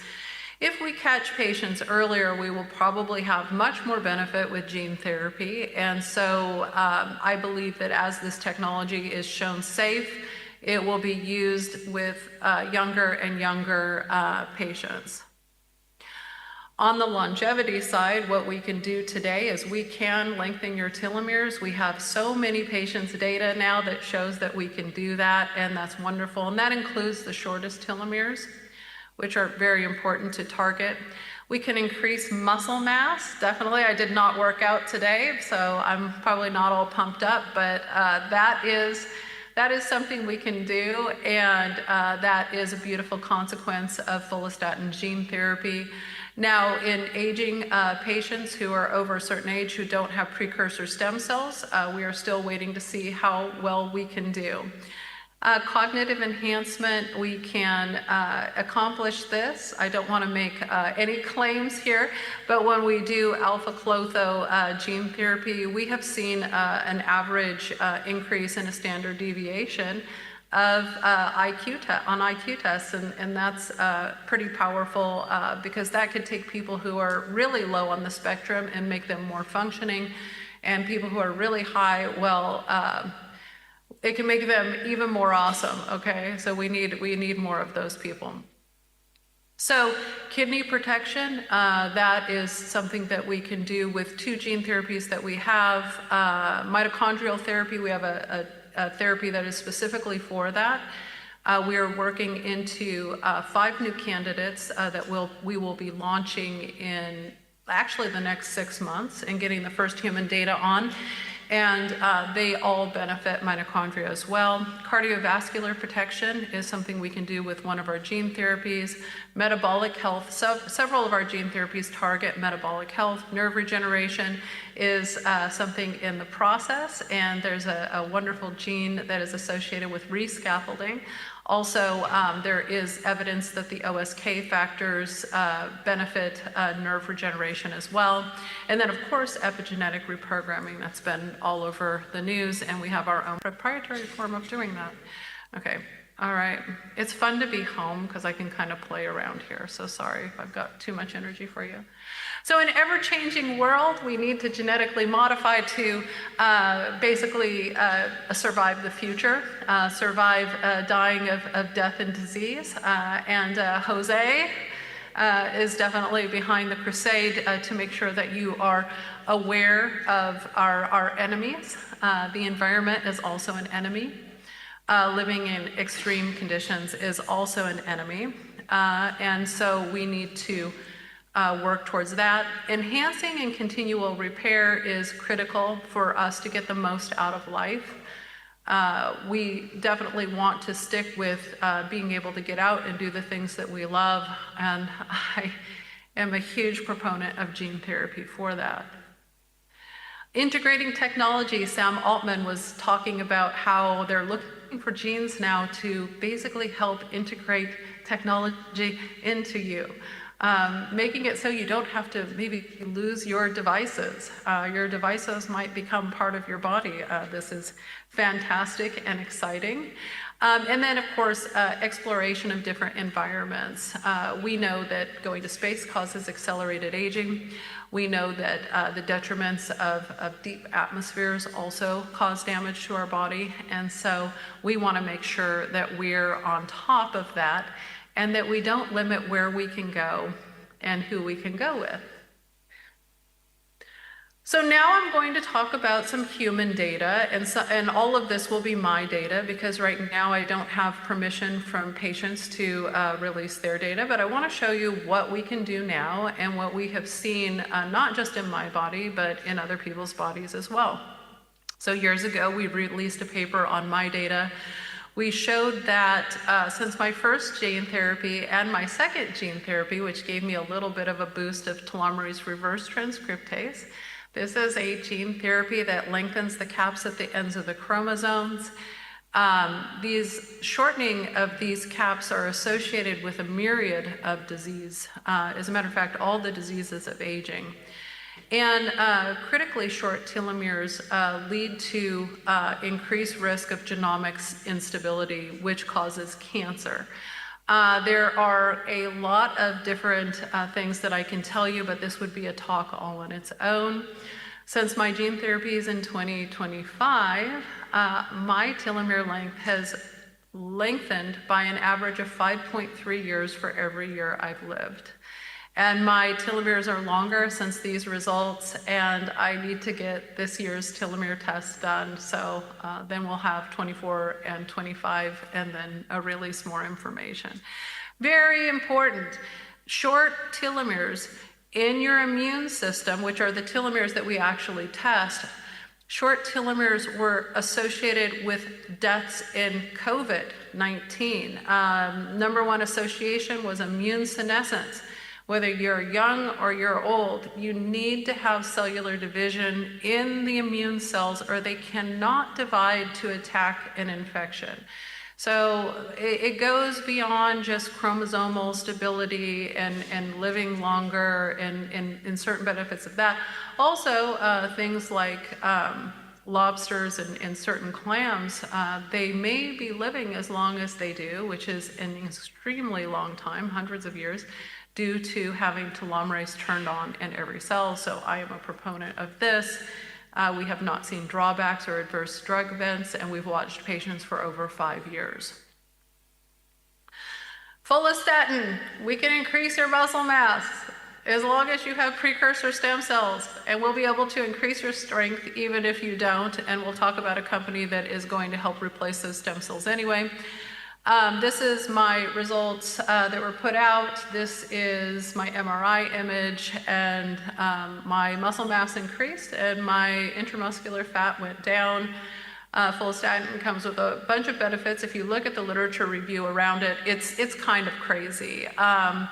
It helps with tissue repair regeneration. It turns down inflammatory markers. We believe that reestablishing the immune system is dependent on turning down these markers, that the things that we used to think actually made your immune system really strong, which was stressors and inflammation, actually keep it from rebuilding your body. And I'm working with a new company that's going to be showing that in human data over the coming year and a half. So this is really important.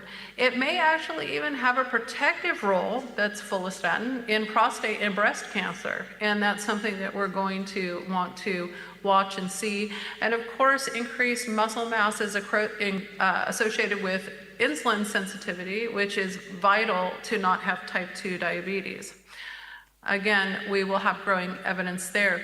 When we talk about brain health, we often talk about alpha-klotho. And one of the things that my company wanted to do, starting in maybe 2006 16 or 17 after I was treated, is learn how to redose AAV. We're the only company in the world that can do it, that we know of. And we wanted to prove that we were having a therapeutic effect, even with redosing events. So on the left side, you see my alpha-klotho levels. This was after I had already been treated in 2020. But what it shows is that I'm in the 90th percentile for alpha-klotho for my age. And that's fantastic. That means the first gene therapy probably worked. Then we did a redosing protocol, and on the right side, that is an increase to the 95th percentile for alpha-klotho. And since then, I think my score, because we did it again, I just keep doing it. And now it's 1,300 and I think 28. So now I'm, basically hovering in the top area. I don't really want to go over that. We want to get the alpha-klotho in the maximum area. We don't want to take it over what would be natural for a human homeostasis at this point. So I will be working on some other data. Years ago, let's see, this was in 2021, we launched a paper of a safety study with H-TERT and alpha-klotho in patients with dementia. And we saw a benefit. And I actually took this to the US FDA and did a pre-IND on it. And they asked for $8 million worth of animal studies, even though we had human data. So that was at the point that we tipped and we started licensing out to other companies who could use it in the locations they were in, or they had the aptitude and the fortitude to raise the money to get into the US FDA. And I'm happy to tell you we've got two new groups coming on to use this therapy in patients with dementia, one in the US and one in the Bahamas, but we'll talk about some more coming up here. But what happened? Cognitive scores went up and biological age went down. It was not a cure, but it did offer hope for some of these patients. And one patient went from living in assisted living to living on their own. We really want to work this towards a medical cure. These were incredibly low doses. We're hoping with higher doses and the insertion of a third gene that we want to use, we're going to get better results. So what happens if we keep curing mice, but we can't get things to humans? As you know, all of you probably know, I did not get into this industry to do research and development. I got into this industry to help patients, and that's why scientific accuracy is so important for me. We're a different beast. We believe that if you've got good medicine, you'd be using it, and if you're not, we're going to put you to the challenge of getting it up there. I've spent about a third of my time in regulations. I worked in a myriad of zones, one zone that actually approved their regulations last year to use gene and cell therapy, and I will continue to push for new innovative areas to open up for the use and access of these technologies, including the United States.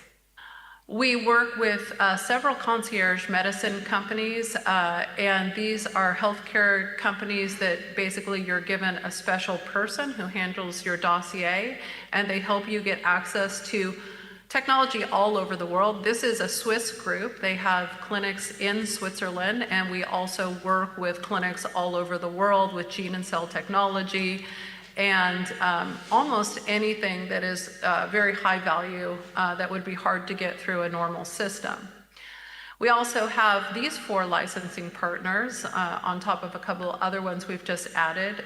Future Health is in China. They're a fantastic group. They're starting to work with the Chinese government and 92 hospitals to move technologies forward. On the upper right side is Unlimited Bio. They've been working in Honduras, and they treated a Kardashian. Hey, that is really cool. They're a cool group, very cool group. On the bottom left is Integrative Health Systems. They have treated over 300 patients without an adverse drug event. And knock on wood, we're very proud of them, and they're an incredible group of 13 medical doctors and a concierge system that helps with all the pre and post and all the travel arrangements. And on the bottom right is a group I was going to talk about, that's RegenCell. They're working on replacing your stem cells. But not just replacing your stem cells, reprogramming them and adding genetic function to them. And so you're going to hear more about them over the next couple of years, and that is a super benefit because for people over the age of 65, they're down to 5% of their stem cells, and without these stem cells, you cannot regenerate your body. So these are very, very important cells to the body, so they need to be replaced, and if they're reprogrammed first, that's of benefit, and if they have better gene function, even cooler. So I know that we move quickly, but we are an engine for change. We are a humanitarian group of scientists, medical doctors, and business people who believe that we need to spend our time for the betterment of humankind. And so I want to leave you with this quote: "He who rejects change is the architect of decay. The only human institution which rejects progress is the cemetery." I suggest you don't land there. Thank you so much.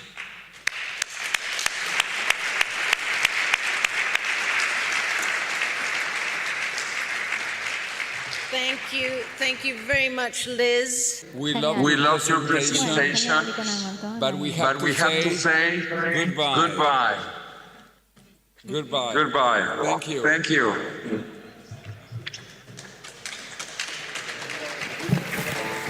Bye-bye.